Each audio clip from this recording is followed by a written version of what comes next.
वृंदावन में गाय की पूंछ से झाड़ा देने का बड़ा महत्व है। हाँ, अगर कभी बच्चे को नजर लग जाए ना तो गौशाला में ले जाकर गाय की पूंछ से झाड़ देना, सारी बनाएं टर जाएंगी। और ऐसा आपको प्रमाण क्या है, तो आप प्रमाण भी इसका देख सकते हो, खुद स्वयं करके देख सकते हो, स्वयं करके देख सकते हो। क्योंकि गाय का हमारे भारत देश में बड़ा महत्व है। लेकिन आज गाय का महत्व लोग ना समझकर महाराज दर दर भटकने को गाय को मजबूर किए हुए हैं।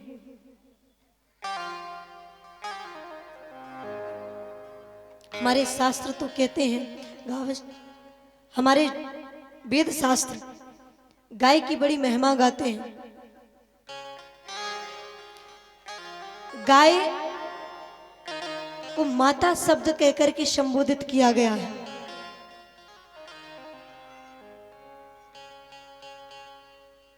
लेकिन एक बात आज हृदय में बड़ी चुभती है, आज की समाज में जब हम देखते हैं तो हृदय को बड़ा दुखी कर देती है। कोई संतान क्या ये चाहेगी कि हमारी माता दर दर भटक करके ठोकरें खाए?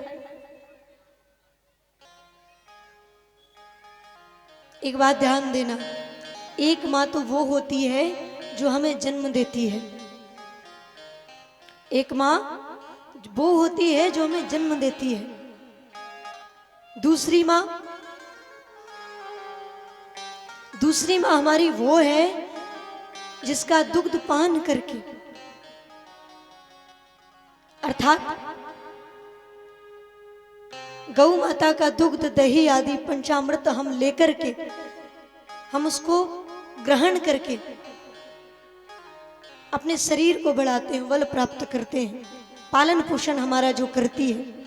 और तीसरी माँ हमारी वो है जो हमें अपनी गोदी में बिठा करके हमारे अत्याचारों को, हमारे पापों को, हमारे अच्छे बुरे कर्मों को सहन करती रहती है। वो कौन सी माँ है?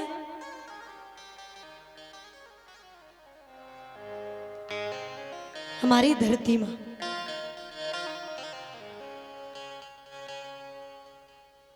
और ये सत्य है महाराज, माँ जैसे कोमल हृदय वाला ना तो संसार में कोई हुआ है और ना ही कभी होगा। हम पृथ्वी पर कितना अत्याचार नहीं करते, कितने पाप नहीं करते, लेकिन कभी पृथ्वी ने हमसे कहा क्या? हाँ, जब जो मन में आता है महाराज, पृथ्वी माता की शोभा है वृक्ष, उनकी भुजाएं हैं। आज समाज में हम जगह जगह देखते हैं लोग वृक्षों को काटते हैं।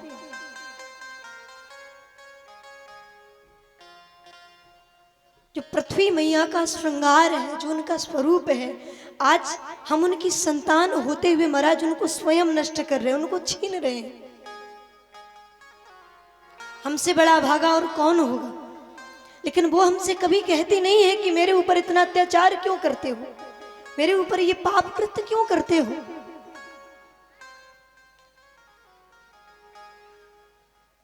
जन्म देने वाली माता को भी हम बुढ़ापे में घर में रखकर महाराज उनकी सेवा नहीं कर पाते, 2 वक्त का भोजन उनको नहीं दे पाते। वो दुखी हृदय होकर के वृद्धाश्रम में रह लेती है, लेकिन तुम्हारे सामने गिड़गिड़ाती नहीं है, क्योंकि वो जानती है माँ की तो महाराज बात ही अलग है। ये माँ शब्द कहने में जितना छोटा है ना, उतना ही विशाल समुद्र है। और तीसरी ये गौ माता जो हमारे जीवन का पालन पोषण करती है, हमें पंचामृत प्रदान करती है, पंचगव्य प्रदान करती है। ऐसी माँ को आज हम उसकी सेवा ना करके, घर में ना रख करके महाराज जरा सी दूध की लालच में उसको छोड़ देते हैं और दर दर भटकने पर उसको मजबूर कर देते हैं।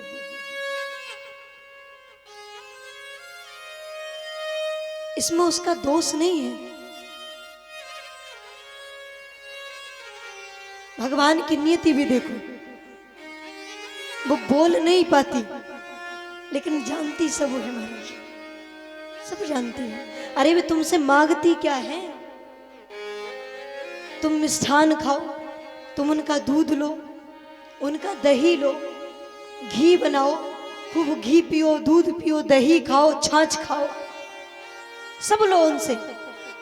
लेकिन वो कभी ये नहीं कहती कि तुम मुझे मिष्ठान खिलाओ, तुम मुझे बढ़िया बढ़िया भोजन बना करके, मिष्ठान बना करके मुझे खिलाओ। कभी मांगती है क्या? नहीं मांगती। उन्हें क्या चाहिए? केवल तुमसे सूखा भूसा ही तो मांगती है। हाँ, गेहूं से जो सार तत्व निकलता है वो तुम्हें प्रदान कर देती है, और जो उसका चरी महाराज निकल जाती है वो लेकर के उसको ग्रहण करती है, उसको उससे अपना पेट भरती है, और उसके बदले तुम्हें क्या देती है? फिर भी हम ऐसी माता का महत्व ना समझ करके महाराज उसका अपमान करते हैं। और कई तो ऐसे दुष्ट प्रवृत्ति के ऐसे राक्षस होते हैं महाराज, उनका महत्व ना समझ करके उन पर डंडे से प्रहार करते हैं। और जो राक्षस है, कई ऐसे लोगों को हमने देखा है रास्ते में अगर गाय बैठी रहती है तो महाराज लात मार करके उनको उठा दिया करते हैं।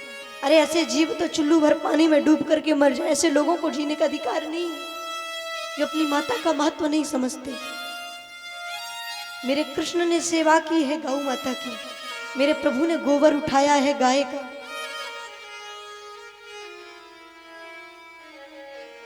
लेकिन महाराज आज भैंस के दूध के चक्कर में, जरा से पैसों की लालच में लोग घर में गाय नहीं रखते। रखते हैं कब तक? जब तक वो दूध देगी, और दूध देने के बाद उसको छोड़ देते हैं। अच्छा, सबसे बड़ा प्रमाण इसका ये है, गौ माता हमसे कहना चाहती है, जो समझदार होता है महाराज वो समझ जाता है। लेकिन जिनमें इसकी कमी है ना, अकल की कमी है जिसमें, वो व्यक्ति नहीं समझ पाता। आपने देखा होगा सड़कों पर कई जगह गौ माताएं झुंड का झुंड बनाकर बीच रास्ते में बैठी रहती हैं। कभी विचार किया है क्यों बैठती है? कभी सोचा है? हम सोचते हैं ऐसी लावारिस हैं तो अपनी घूम रही हैं, बैठ जाती हैं कहीं भी। नहीं, बीच रास्ते में बैठने का भी उनका बहुत बड़ा एक, हमसे वो कुछ कहना चाहती हैं लेकिन हम समझ नहीं पाते। जब हमें सरकार से कुछ चाहिए होता है, हम किसी चीज की मांग करते हैं तो हम क्या करते हैं?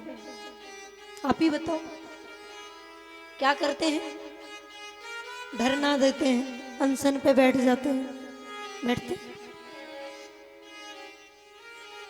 कई जगह देखा है लोगों को। क्यों? सरकार से मांगना चाहते हैं। लेकिन गौ माता का हमारे और आपके सिवा आश्रय नहीं है। माँ अपनी संतान का पालन पोषण क्यों करती है? इसलिए कि बुढ़ापे में मेरी सेवा करेगा। तो मेरा आपसे निवेदन है कि अगर आपके घर में गौ माता है तो कृपा करके उनकी सेवा करो।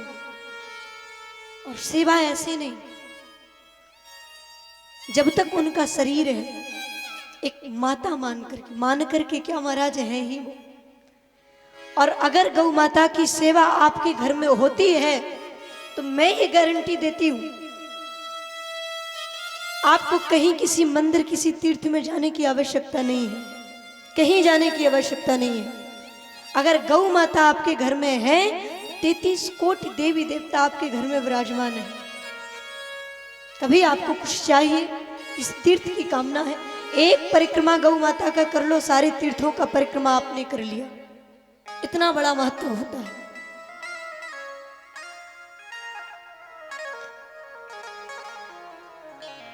किसी ने बड़ी प्यारी बात लिखी है, गोपाल कृष्ण है इष्ट जहां, गोपाल कृष्ण है इष्ट जहां, गौ माता पूजी जाती हैं, उनके ही बीच कहो कैसे गौ हत्याएं की जाती हैं। क्यों भूल कर रहे हो ऐसी, इसको खुद झेल ना पाओगे। यदि गौ रक्षा में चूक गए तो बर्बाद स्वयं हो जाओगे। हमारे विद्वान बताते हैं आप जब यमलोक जाओगे ना, यमलोक के बाद में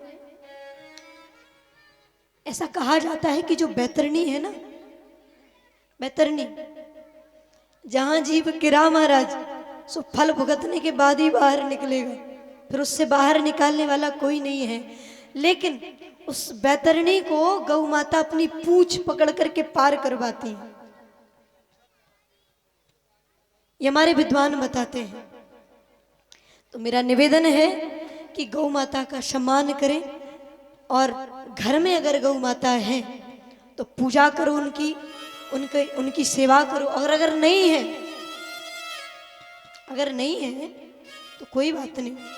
अब हम तो गांव में रहकर गौ माता नहीं रख पाते हैं। शहरों में देखो महाराज, लोग ऐसी जगह बनाए रहते हैं जहां एक गौ की सेवा होती ही होती है, और उतना वो नहीं कर पाते तो करती क्या है, किसी गौशाला में जाकर के गौ माता की सेवा के लिए जितना भी बनता है तो अपने पूंजी से निकाल करके, दशमांश निकाल कर वहां दे करके आते हैं।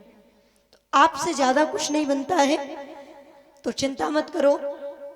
पड़ोस में अगर कहीं गाय रहती है, वैसे मेरा कहना तो यह है कि हर घर में गाय होनी चाहिए। यहां कितने जन हैं जिनके घर में गौ माता है?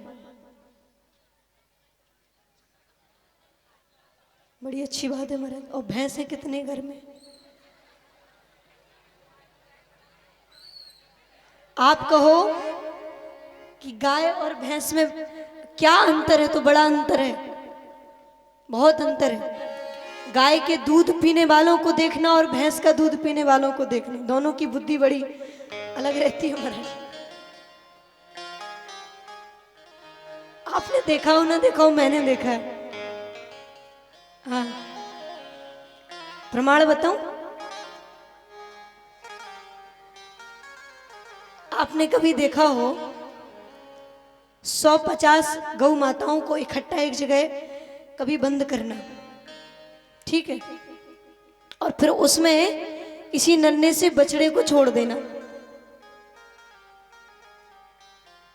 किसी नन्हे से बछड़े को छोड़ देना, वो दौड़ करके बछड़ा कहां जाएगा? जोर से बोलिए। मां के पास जाएगा ना, किसी अन्य गाय के पास नहीं जाएगा। इतनी पहचान रहती है। और कभी भैंसों के साथ ऐसा करके देखना, किसी छोटे बच्चे को उसके छोड़ देना तो कहां जाता है? उसे ये अकल ही नहीं रहती महाराज कि मेरी मां कौन है। किसी भी भैंस का जाकर दूध पीने लगता है। हाँ, तो जरा संभल करके रहना, भैंस का दूध पियो, लेकिन मैं तो ये कहूंगी कि गौ माता का दुग्ध पान करो, क्योंकि दुग्ध, गौ माता के दुग्ध में वो प्रभाव है।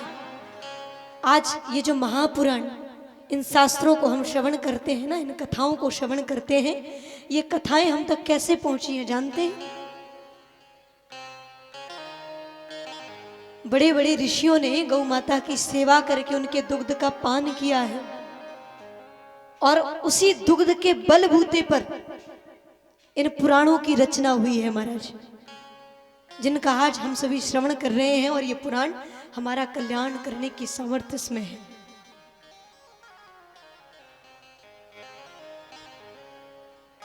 गौ माता की सेवा करें। आज यशोदा मैया ने कन्हैया को ले जाकर, छोटे से लाला को लेकर के गौशाला में ले जाकर लाला को झाड़ा लगाया, गौमूत्र से स्नान कराया। यहाँ नंद बाबा जी का वापस लौटना हुआ महाराज। पता चला कि व्रज में तो राक्षसी आई थी, गोकुल में राक्षसी आई थी जिसने लाला को मारने का प्रयास किया। सोचा कैसे इस राक्षसी को जलाया जाए। अब महाराज मरी भी नंद बाबा के घर में है तो अंत्येष्टि क्रिया भी नंद बाबा को ही करनी है। कैसे जलाया जाए? इतना विकराल स्वरूप, कहां से इतना ही धन लाया जाए? तो कहा महाराज पूतना के शरीर को काट काट करके ब्रजवासियों ने अग्नि में पूतना के शरीर को जलाया। और जब पूतना के शरीर को जलाया गया तो पूतना के शरीर से एक दिव्य सुगंध प्रकट हुई। परीक्षित कहते हैं, वाह महाराज, पूतना यदि राक्षसी थी तो महाराज तामसी स्वभाव की थी। इसका भोजन अच्छा नहीं, स्वभाव अच्छा नहीं, खान पीन कुछ भी तो अच्छा नहीं, लेकिन इसके शरीर से सुगंध क्यों निकली? ये आश्चर्य वाली बात है महाराज। भाई दुर्गंध निकलनी चाहिए। कभी राक्षस कभी स्नान तो करते नहीं है, इसका पवित्रता से कोई संबंध नहीं महाराज, फिर सुगंध क्यों निकली जलने पर? तो सुखदेव जी महाराज कहते हैं, परीक्षित, ये इसके शरीर की सुगंध नहीं थी, फिर तो कहा कि ये इसके पूर्व जन्म के विचारों की सुगंध थी। पूर्व जन्म का इसका भाव बड़ा दिव्य था। ये पूतना कोई और नहीं महाराज, पूर्व जन्म में राजा बलि की कन्या रत्नमाला थी। जब मेरे प्रभु वामन स्वरूप धारण करके राजा बलि के यहां गए, इसने भगवान के स्वरूप को देख करके बड़ा दिव्य भाव हृदय में जागृत हो गया कि अगर ऐसी संतान, ऐसा बालक मेरा होता तो मैं इसे अपना दुग्ध पान कराती। और वहीं जब यहां रत्नमाला ने अपने पिता को बंधे हुए देखा, गरुण के द्वारा स्वयं मन में भाव जागृत हो गया कि अगर ऐसा पुत्र मेरा होता तो मैं तो इसे विषपान कराती। भगवान श्री वामन प्रभु ने मन ही मन महाराज दोनों वरदान दिए और कहा कि कुछ प्रतीक्षा करो, द्वापर में जब मैं आऊंगा ना तो तुम्हारी दोनों इच्छाओं को मैं पूरा करूंगा। और महाराज द्वापर में जब मेरे ठाकुर जी कृष्ण अवतार लेकर के आए, तब वही रत्नमाला पूतना बन करके आए और भगवान ने उसकी दोनों इच्छाओं को महाराज पूर्ण किया। भगवान श्री कृष्ण से किसी ने पूछा कि प्रभु, आपने पूतना को मारा है, आपका तो क्रोध से महाराज कोई लेना देना नहीं है, आपने क्रोध में आकर पूतना को मार दिया। बोले नहीं, बोले पूतना को मैंने मारा ही नहीं है, पूतना को मैंने नहीं मारा। बोले फिर? तो बोले रोषाधिष्ठात्र देवता रुद्र। किसने मारा महाराज? तो कहा रोष यानी क्रोध का अवतार कौन है? भगवान रुद्र। अर्थात कहना चाहते मेरे प्रभु की साक्षात क्रोध अवतार, क्रोध स्वरूप भगवान रुद्र ने आकर के पूतना का उद्धार किया। क्योंकि महाराज मैं तो छोटा हूं, मैं तो विष पीना जानता ही नहीं हूं। विष पीने की एक्सपीरियंस किसको है महाराज? विष पीना किसको आता है? भोलेनाथ को। तो भगवान ने भोलेनाथ को बुलाया कि विष आप पान करो, दुग्ध हम पान करेंगे। इसलिए भगवान कहते हैं रोषाधिष्ठात्र देवता रुद्र। रुद्र ने स्वयं आकर के, क्रोध ने स्वयं आकर के पूतना का उद्धार किया है। बड़ा प्यारा विद्वानों का भाव है। इस प्रकार पूतना का उद्धार मेरे प्रभु ने किया। भगवान श्री कृष्ण का दर्शन करने के लिए महाराज भगवान भोलेनाथ भी रूप बदल करके आते हैं प्रभु का दर्शन करने के लिए गोकुल में। और यहां जब दर्शन करने के लिए आए तो किसी तरह लीला कर करके भगवान के निकट भोलेनाथ पहुंचे। और मैया ने जब भोलेनाथ को वापिस लौटा दिया कि जाओ, नहीं कराएंगे लाला के दर्शन। भोलेनाथ बोले जब तक दर्शन नहीं कराओगी तब तक हम वृंदावन छोड़ के नहीं जाएंगे, गोकुल छोड़ के नहीं जाएंगे। तो महाराज भोलेनाथ वहां से थोड़ी दूर पर, नंदगांव से थोड़ी दूर पर जाकर के बैठ गए, आस लगा करके कि कभी तो ये मेरे प्रभु दर्शन देंगे। और आज भी जब आप वृंदावन जाओ ना तो वृंदावन में 84 कोष में नंदगांव भी आता है। तो नंदगांव से थोड़े दूर पर आशीश्वर महादेव करके स्थान है, जो आज भी ये प्रमाण देता है कि भोलेनाथ उस स्थान पर विराज करके भगवान के दर्शनों की आस लगाई थी।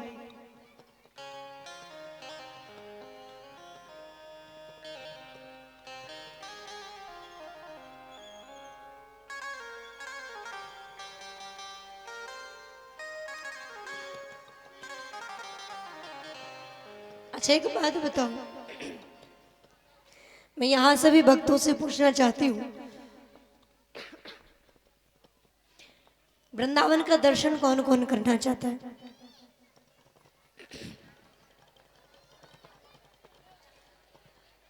सब चाहते हैं।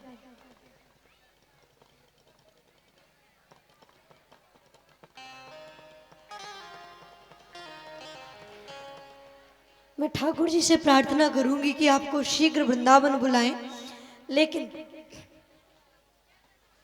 अभी आदरणीय हमारे बड़े भैया जी ने आपको बताया, हमारे विश्व कल्याण मानव सेवा संस्थान ट्रस्ट के माध्यम से, ट्रस्ट के तत्वाधान में बड़ा ही भव्य कार्यक्रम श्रीधाम वृंदावन में जो 20 फरवरी से आयोजित है।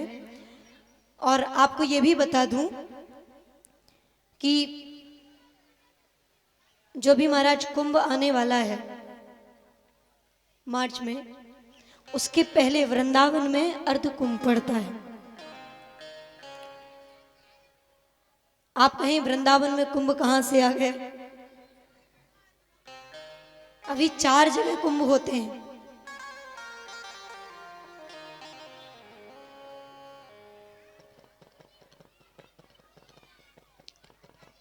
चार जगह कुंभ होते हैं जहां अमृत की बूंदें गिरी हुई थी।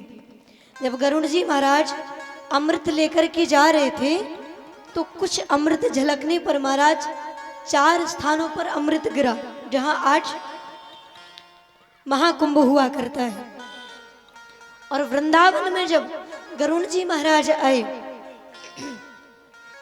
तो गरुड़ जी महाराज ने वृंदावन पहुंच करके यहां महाराज विश्राम लिया था। एक वृक्ष पर रुक करके इन्होंने बैठक की थी और उस बैठक होने के कारण अमृत की कुछ बूंदें वृंदावन में भी पड़ी। और वृंदावन में बूंद पड़ने के कारण, अमृत की बूंद गिरने के कारण यहां भी महाराज कुंभ आता है।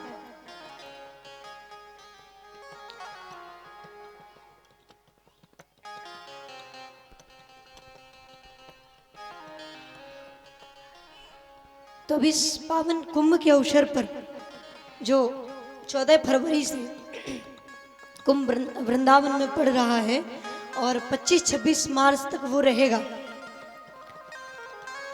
तो जो कुंभ में नहीं जा पाते हैं, अगर वो चाहते हैं कि कुंभ का लाभ मिले, तो अभी इस वृंदावन के इस पावन कुंभ में वो पधार करके उसका लाभ ले सकते हैं। और जैसा कि आपको विगत 5 दिनों से ये सूचना दी जा रही है कि अपने ट्रस्ट के माध्यम से, संस्थान के माध्यम से श्रीमद् भागवत महापुराण और 84 कोश की व्रज यात्रा, जो कि भगवान ने जिन जिन स्थानों पर वृंदावन में लीला की है, वो सभी महाराज 84 कोश के वृंदावन के अंदर आ जाते हैं। सारे स्थान जैसे वृंदावन है ना महाराज, जैसे ही 12 वन है और 12 वनों की अपनी अपनी विशेषता है। लोग जाते हैं वृंदावन होकर के चले आते हैं, लेकिन उनको दर्शन नहीं हो पाता है। तो इस 84 कोश की व्रज यात्रा में समस्त 12 वन और जितने भी कुंड हैं, सब स्थानों का महाराज दर्शन करवाया जाएगा।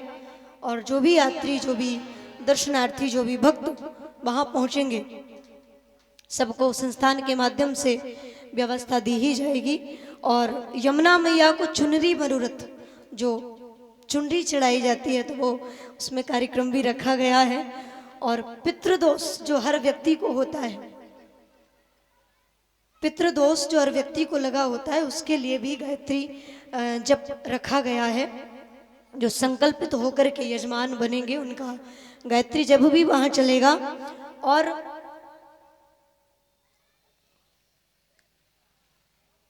श्रीमद् भागवत महापुराण कथा का आयोजन भी उसमें रखा गया है।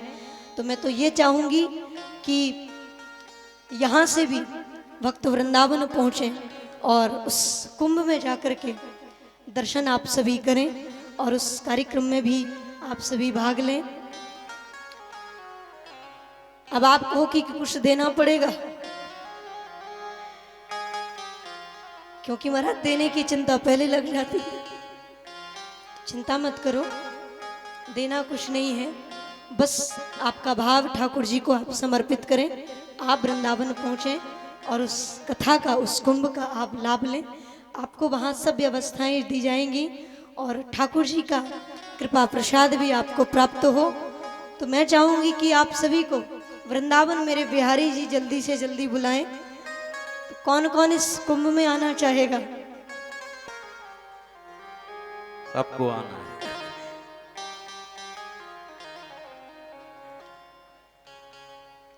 और वृंदावन के इसी महोत्सव के लिए भाई राजेश राय जी 201 रुपये, पीताम्बरा मिष्ठान भंडार पृथ्वीपुर से हमारे श्रीवास्तव जी 100 रुपये, सुनील जोशी जी 50 रुपये, संजय जोशी जी 50 रुपये और हरकुंवर प्रजापति 51 रुपये भेंट स्वरूप दान कर रहे हैं। आप सबका बहुत बहुत धन्यवाद। वृंदावन धाम की, श्रीमद् भागवत महापुराण की। अरे वृंदावन जाना चाहते हो तो एक जोड़ते जयकारा लगा दो। कहाँ जा रहे हो? हाँ, बोले वृंदावन बिहारी लाल की, श्री वृंदावन धाम की।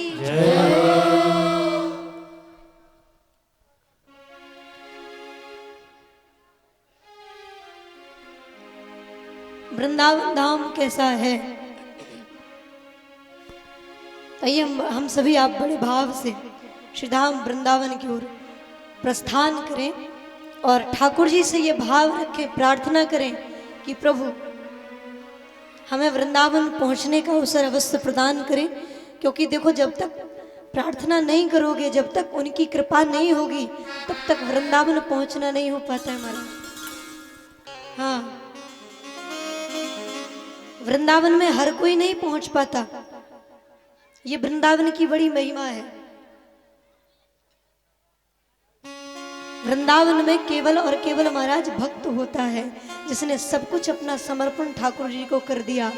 जहां मैं से कोई लेना देना नहीं है, जहां ठाकुर जी के प्रति जीवन